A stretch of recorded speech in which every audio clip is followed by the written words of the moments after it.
American West, Garnet Falls, Nevada, June 1879. She is threading a needle by lamplight when she smells it. Not smoke exactly. The thing before smoke. The hot, dry, wrong smell that a building gives off in the seconds before it decides to burn. She had learned this smell in her father's workshop in Cincinnati when she was 11 years old and a bundle of cotton batting caught from the forge next door, and she had gone out the back window with her younger brother under one arm before her father had even looked up from his workbench. She sets the needle down. She goes to the window, the dry goods store across the street, Harker's, which has been there since Garnet Falls was 3 buildings and a well, has a glow at its bottom edge that is not lamplight. She does not call out. She does not run for the door. She does one thing first. She goes to the back shelf and picks up the coil of rope she keeps there for a reason she has never had to explain to anyone, which is that she lives alone above her shop on the 2nd floor of a building made entirely of wood, in a town made entirely of wood, in a state that has not seen meaningful rain since March. She puts the rope over her shoulder. Then she runs. Wallafis, Garnet Falls, Nevada, June 1879. It was a mining town, which meant it had been built fast and without apology, the way mining towns are built, with the full understanding that permanence is not the point and profit is, and that the best way to ensure the second thing is to stop worrying about the first. Wood frame buildings, false fronts, canvas roofs on the outbuildings, one main street, one church that doubled as a schoolhouse, one hotel that was also a saloon on its lower floor, a doctor who came through twice a month from Carson City and left instructions for what to do when he wasn't there. Population, 412 people, depending on the month and the price of silver. Her name was Mae Dowell. She had come to Garnet Falls in 1875, 4 years ago, with a sewing machine, 3 bolts of good fabric, a set of tailoring tools that had belonged to her mother, and the understanding, clear-eyed, practical, without self-pity, that she was not going back to Cincinnati, and that what she built here would be built alone. She was 36 years old. She ran the only seamstress operation in 40 miles. She made wedding dresses and work shirts and curtains and shrouds. She repaired saddle leather when the tanner was backed up. She had once, under duress, stitched a wound on a man's forearm when Doc Reeves was not in town, using the same thread she used for canvas and a technique she had read about in a medical pamphlet she kept in her work basket, because she was the kind of person who kept things like that. The town of Garnet Falls had an opinion about Mae Dowell. The opinion was that she was capable and quiet, and kept to herself and made good work at a fair price. The opinion did not include the rope. The opinion did not include the fact that Mae Dowell, in 4 years of living above a wood frame shop in a wood frame town in a dry Nevada summer, had thought carefully and specifically about fire, had located every water source within 3 blocks, had identified which buildings had cellar access and which did not, had noted, in the particular way of someone who plans for what others prefer not to think about, that the hotel on the north end had 14 rooms and 1 exterior staircase, and that this was a problem waiting for a specific kind of night. Tonight was that night. Mae Dowell. The fire started in Harker's dry goods at approximately 10:30. Later, the county investigator would determine that a lamp had been left burning near the kerosene storage, an error of the kind that is made once and not repeated, because repetition requires survival. At 10:30, the lamp tipped, the kerosene went, the wall caught. By the time Mae hit the street, the front window of Harker's had blown out from the heat and the building was involved on 3 sides. She did not stop to look. She turned north, the hotel. She knew 3 things about the Garnet Falls Hotel and Saloon that the rest of the town had not thought to know. First, 14 rooms, 8 of them occupied on a Thursday night in June. Second, the exterior staircase was on the south side, which was also the side facing Harker's, which was now fully involved and throwing embers into the June air. Third, the back wall of the hotel's 2nd floor had a window that opened onto a drop of approximately 22 feet into the alley behind. She had measured this. She had not told anyone she had measured it. She had the rope. She went in through the hotel's back door, the one the kitchen staff used, which was unlocked because it was always unlocked after 9 when the cook went home, and she took the stairs 2 at a time and she started knocking on doors. Not politely. The way you knock when the building next door is on fire, and the wind has changed and the embers are going north, and you have approximately 10 minutes before the choice is made for everyone in this hallway. She said, at each door, "Fire, north window, now." She did not wait for questions. She went to the end of the hall. She tied the rope to the cast iron radiator that sat beneath the north window, which was the only piece of metal furniture on the floor and which was not going anywhere regardless of what happened to the building around it. She threw the other end out the window. She turned around. 7 people in the hallway. 2 of them were the Aldrich brothers, miners, large, experienced with physical risk, currently standing in their union suits looking at her with the expression of men who have been woken from a dead sleep and are not yet certain the situation is as serious as the woman in the hallway is indicating. The older one, his name was Frank, he was 40-something, he had a mustache that covered most of his opinions, said, "What the?" She said, "The staircase is on fire. This rope holds 300 pounds. Go." Frank Aldrich looked at her. He looked at the rope. He went, Mordi, habamoj. She put 8 people down that rope in 11 minutes. The Aldrich brothers first, Frank, then his younger brother Roy, who was 26 and who went over the sill with the focused efficiency of a man who has decided not to think about the drop. A traveling salesman named Percival Oates, who was 44 years old and who had to be told twice and then went. A woman named Dolores Marchetti, who ran the hotel's laundry operation and who lived in room 7 and who grabbed Mae's arm in the hallway with both hands and said something in Italian that Mae did not understand, but which conveyed the general sentiment clearly enough. Mae said, in English, "Window, rope, now." Dolores went. 2 ranch hands from the Callaway operation east of town, young, no names yet, they gave their names later, who came out of their room already mostly dressed because ranch hands in the West generally sleep with the understanding that the night may require them. And then, from room 12 at the end of the hall, a family. A man named Bert Cooley, who ran the assay office, and his wife Anna, and their daughter. The daughter was 7 years old. Her name was Lily, and she was standing in the hallway in a white nightgown holding a rag doll by one arm, with the complete stillness of a child who has been told to be still and is being still with everything she has. The rope would hold Bert Cooley. It would hold Anna Cooley. It would hold Lily Cooley. But there was a problem. The smoke was now in the hallway. Not the killing kind, not yet, but close. Mae looked at the rope. She looked at the window. She looked at Lily Cooley with her rag doll. She took off her work apron, the heavy canvas one she wore in the shop, the one that had chalk dust and thread and a needle still stuck in the breast pocket. She tied it around Lily Cooley's waist, tight, practical. The knot her father had taught her for bundling heavy fabric, which was not a knot for people but held like one. She tied the other end to the rope. She looked at Lily. She said, "You hold the rope with both hands. You do not look down. You look at me." Lily said, "Yes, ma'am." She said, "I will not let go." Lily said, "Yes, ma'am." She lowered the child down the wall with both hands on the rope above the apron knot, leaning out the window, her boots against the sill for purchase. 22 feet. She did not look at anything except the top of Lily Cooley's dark head going down. When Lily's feet hit the ground, Mae heard Bert Cooley's voice from below, and she pulled the rope back up and sent Anna down, and then Bert, and then she looked at the hallway, which was now wrong with smoke and heat. She went out the window herself. She was the last one. She had not planned to be last. She had not planned to be anything. She had smelled the smoke, picked up the rope, and done what needed doing, which is the only plan that matters in a fire. What a mater. The hotel burned to its frame by midnight. Harker's Dry Goods was gone before 11. The milliner's shop next to it, belonging to a woman named Guinea Park, who had been at a church social in the next town and who returned to find a foundation, went with it.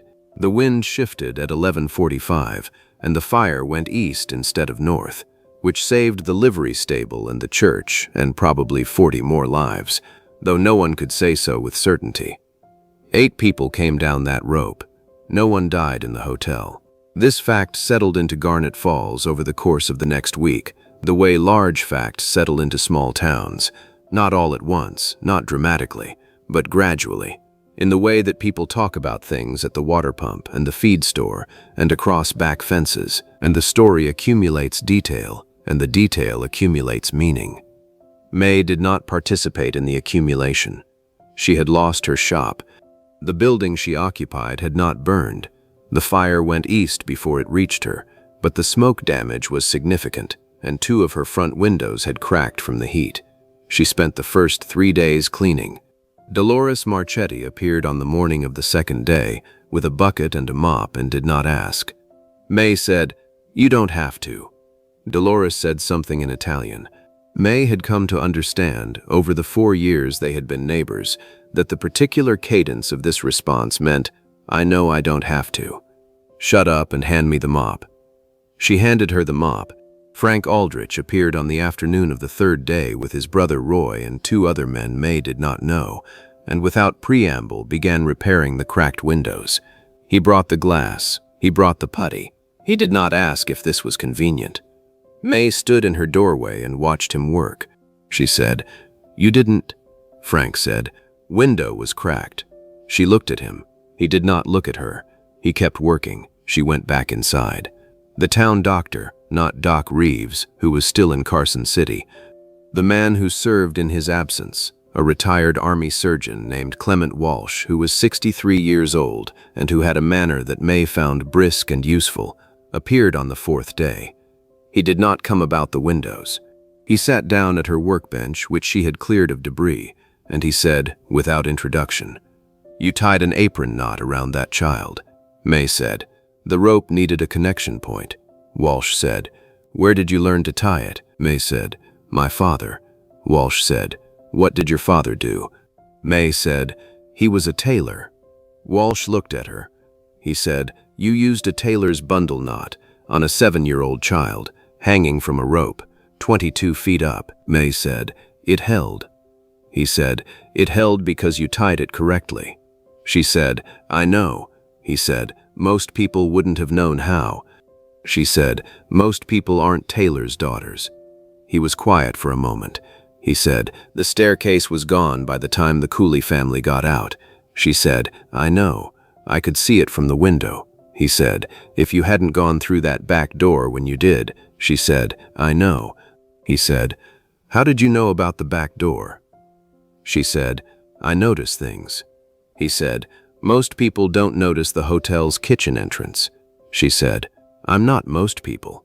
He looked at her with the expression of a man revising an assumption that had been in place for several years. He said, "Apparently not." Bert Cooley came on the 5th day. He was a quiet man. The assay office selects for a certain quietness, the patience of someone who weighs things carefully and does not rush the scale. He was 41 years old, with the look of a man who had been sleeping poorly since Thursday and was not going to say so. He sat across from Mae at the workbench. He put an envelope on the bench. Mae said, "What is that?" He said, "Money." She said, "For what?" He said, "For Lily." She looked at him. He said, "I don't have the words for what you did. I've been trying to find them since Thursday. I don't have them, so I have this." She pushed the envelope back across the bench. He pushed it back. She said, "Mr. Cooley." He said, "Miss Dowell." They looked at each other. She said, "I don't want your money." He said, "I know. That's partly why I'm giving it to you." She said, "Take half of it to Dolores Marchetti. She lost everything in that hotel." He said, "I already went to Dolores." She said, "And?" He said, "She said something in Italian and gave me back the envelope." Mae looked at the envelope. She said, "Give it to the fund for Ginny Park's shop, then." He said, "There isn't one yet." She said, "Start one." He picked up the envelope. He said, "The rope." She said, "What about it?" He said, "Where did you get it?" She said, "I keep it on the back shelf." He said, "Why?" She said, "In case." He was quiet for a moment. He said, "You planned for this." She said, "I planned for the possibility of this. There's a difference." He said, "How long have you been planning for it?" She said, "Since I moved in." He said, 4 years. She said, it's a wood building in a dry town. He looked at the workbench. He looked at the thread and the needles and the chalk and the pincushion and the canvas apron that was still hanging on the hook by the door, the one she had tied around his daughter. He said, my wife wants to have you to dinner. Mae said, that's not necessary. He said, I know it isn't. She wants to. Mae said, all right. She said it the way she said most things, without ornamentation, having concluded and seeing no reason to dress up the conclusion. Mae chatter, by the second week, Garnet Falls had settled into its opinion. The opinion was complex, as town opinions in the West tend to be when they concern a woman who has done something the town did not know she was capable of. Part of the opinion was admiration, which was genuine. Part of the opinion was discomfort, which was also genuine, and which expressed itself in specific ways.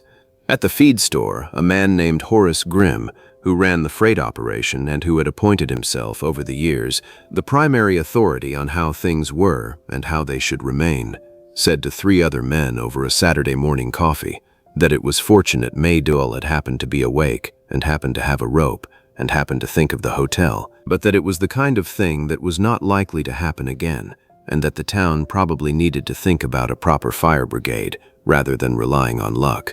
One of the 3 men was Roy Aldrich, who was 26 years old and who had come down that rope, and who looked at Horace Grimm for a moment and said, it wasn't luck.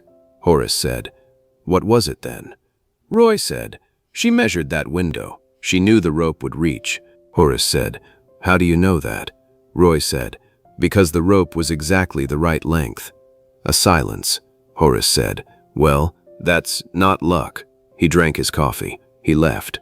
He went directly to Mae Dowell's shop and knocked on the door, and when she opened it, he said, without preamble, I'd like to help you rebuild the front of the shop. She said, Frank already fixed the windows. He said, I know. I want to help with the rest. She said, I don't need. He said, I know you don't need it. I need to do it. She said, the door frame needs replacing. The smoke warped it. He said, show me. She showed him. He went and got the lumber. He was there every morning for 4 days. He did not make conversation. He worked. She worked inside, the sound of her sewing machine and the sound of his hammer, an odd domestic counterpoint through the wall. On the 4th day, when the door frame was done and properly hung, and the door opened and closed correctly for the first time since the fire, he stood in her doorway and said, there's going to be a fire brigade meeting next week. She said, good. He said, I think you should be there. She said, I'm not a firefighter. He said, I'm not either. Neither is Tom Barker or Will Hendricks or most of the men who are going to be in that room. But you know things they don't know. She said, such as, he said, you know which building in this town is most likely to go first. You know how to measure a drop from a 2nd floor window. You know what knot to tie on a person who can't hold a rope by themselves. She said, any competent person can learn those things. He said, yes, that's exactly what I'm saying. She looked at him. He was 26 years old, with his brother's directness and none of his brother's age. He was looking at her with the expression of someone who has thought this through and is not going to be talked out of it. She said, all right. The fire brigade meeting was in the church on a Tuesday evening. 23 people, more than Mae had expected. The county fire marshal from Carson City, a man named Hargrove who wore his authority the way some men wear new boots, slightly stiff, still adjusting, had come specifically to help organize. He stood at the front of the church and talked about bucket lines and water sources and the importance of appointed leadership and the training schedule he recommended for new brigades. He was thorough. He was correct. He was speaking to a room that was, in his experience, made up of men who needed to be organized and women who were there to watch. Mae was in the 3rd row. She let him finish. Then she raised her hand. Hargrove said, Miss, she said, Dowell, I have a question about the water sources. He said, yes. She said, you mentioned the town well on Main and the trough at the livery. Are you including the cistern under the church foundation? Hargrove paused. He said, the church has a cistern. She said, since 1876. It was built when the congregation added the east wing. It holds approximately 400 gallons and is connected to the runoff from the roof. At current levels, given the dry spring, I'd estimate it at 250. Hargrove looked at the minister, a young man named Aldous Grant who had been in Garnet Falls for 8 months. Aldous said, Yes, I believe that's correct. I hadn't thought to mention it. Mae said, it should be on your map. Hargrove said, yes, it should. He made a note.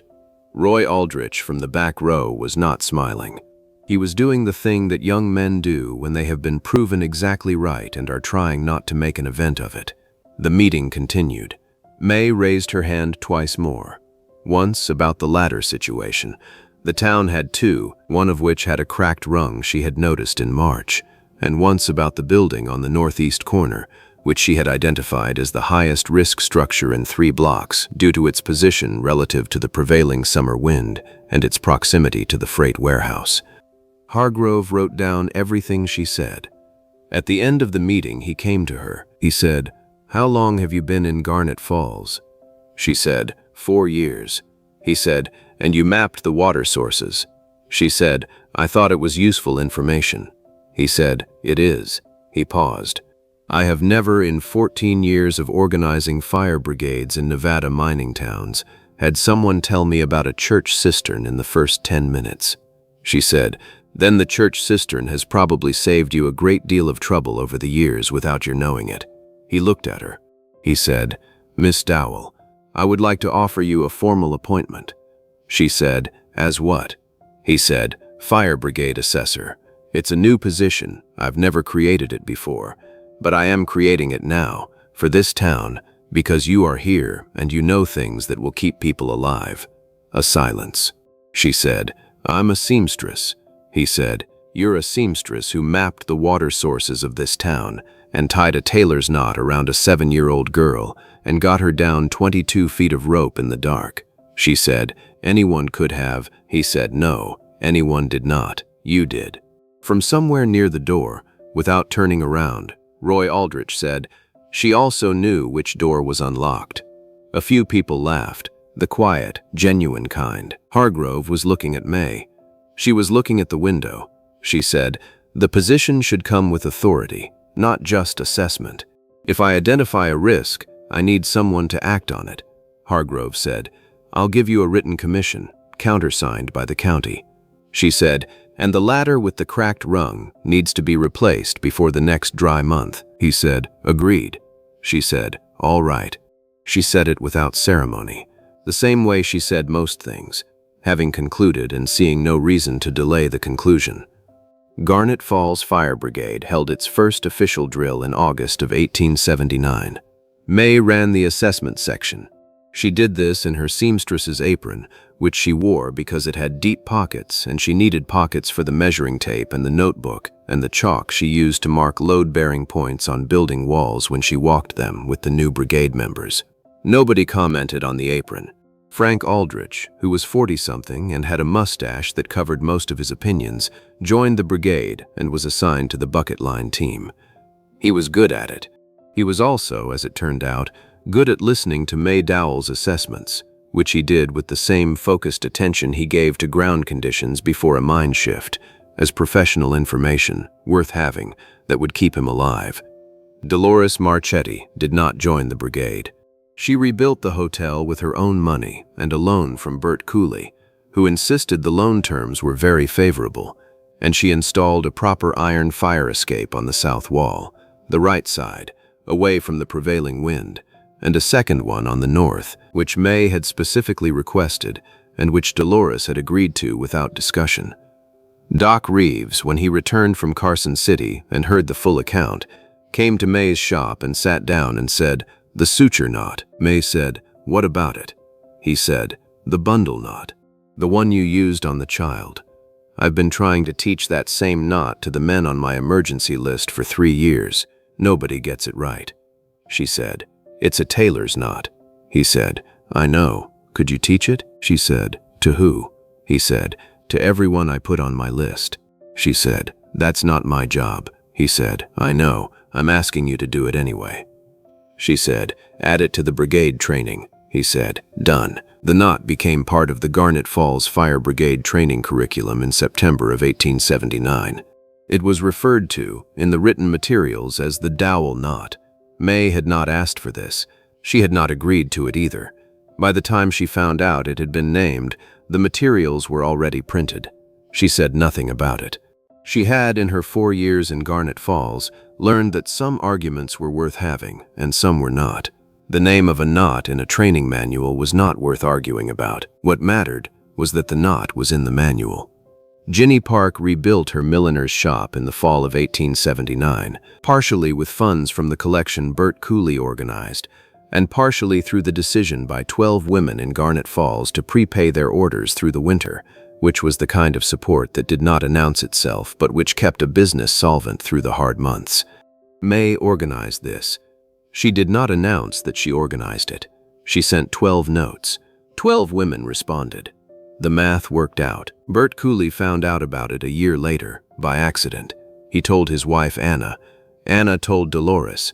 Dolores said something in Italian that translated roughly as, "Of course she did. What did you expect?" Lily Cooley, who was 7 years old the night of the fire, started coming to Mae's shop on Saturday mornings. She said she wanted to learn to sew. Mae taught her to sew. She also taught her in the fall of 1880 how to tie a bundle knot. She did not tell Lily what the knot was for. She said, "A good knot is a good knot. You learn it and you keep it." Lily said, "Yes, ma'am." She learned it. She kept it. Monks. She smelled the smoke first. That's the whole of it, in some ways. She smelled the smoke, and she knew what it meant, and she had already thought about what to do when it meant that. 4 years. She had 4 years of living in a wood building in a dry town, and she had used those 4 years the way she used everything, practically, without announcing the use. The rope was on the back shelf. It was on the back shelf because she had thought about it. I think about that sometimes. How much of what saves us was put in place long before the emergency? How much of courage is actually preparation that nobody saw? The rope coiled and ready. The knot practiced until it could be tied in the dark. The cistern marked on a map in someone's head even when it isn't marked anywhere else. Mae Dowell was a seamstress. She was also someone who thought carefully about the distance from a second-floor window to the ground. Those two things were not in conflict. They never are, for the people who understand that the world requires both, the thread and the plan, the needle and the rope. Take care of yourselves. Think about what you'd put on the back shelf. Until next time.